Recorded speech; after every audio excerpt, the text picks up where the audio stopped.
Yes, good morning mga Lods. Isang napakagandang araw, napakagandang umaga sa atin na binigay ng ating Diyos. Na alam nyo, masasabi ko lang, ang pagmumotor ay napaka-risky.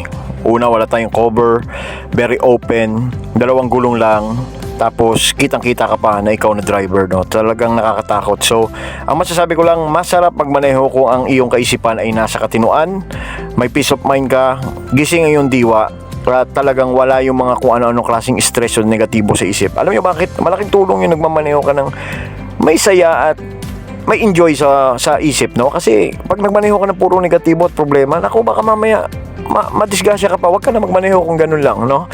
Kaya alam niyo mga Lods, delikado talaga ang magmaneho na yung kaisipan is sira. Hindi ko sinasabing sira ang ulo mo, pero yung sira ang isip mo, as in wala sa mood, wala ka sa katinuan, delikado talaga yon. Kaya ito lang masasabi ko sa inyo, ang pagmamaneho ay dapat dinalagyan o pinaglalaanan ng isang wasto at maayos na kaisipan. Yung payapa. Alam mo, ang problema sa bahay, wag mong dalhin sa pagmamaneho. Ang problema sa trabaho, wag mong dalhin sa pagmamaneho. Ang problema kung saan saang aspeto ng buhay mo, wag mong dalhin sa pagmamaneho.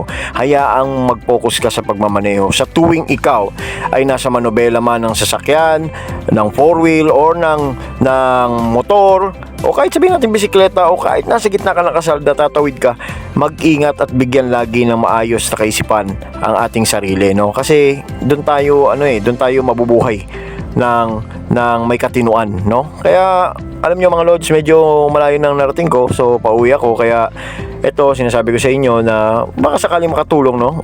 Maganda yung may kapayapaan sa kaisipan. At syempre, tuwing gigising tayo ng umaga, mahalaga yung nananalangin tayo sa ating Diyos.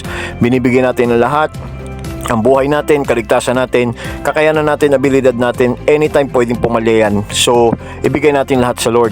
Tuwing tayo ay magbabiyahe, aalis, magtatrabaho, o kung saan man tayo pupunta, para siya mismo ang may hawak sa buhay natin. Pananampalataya at pagtitiwala sa Kanya, yun ang pinakamagandang gawin. Kaya mga Lods, stay safe, and God bless you all. Ito lang po ang masasabi ko, Bro Bash Motovlog.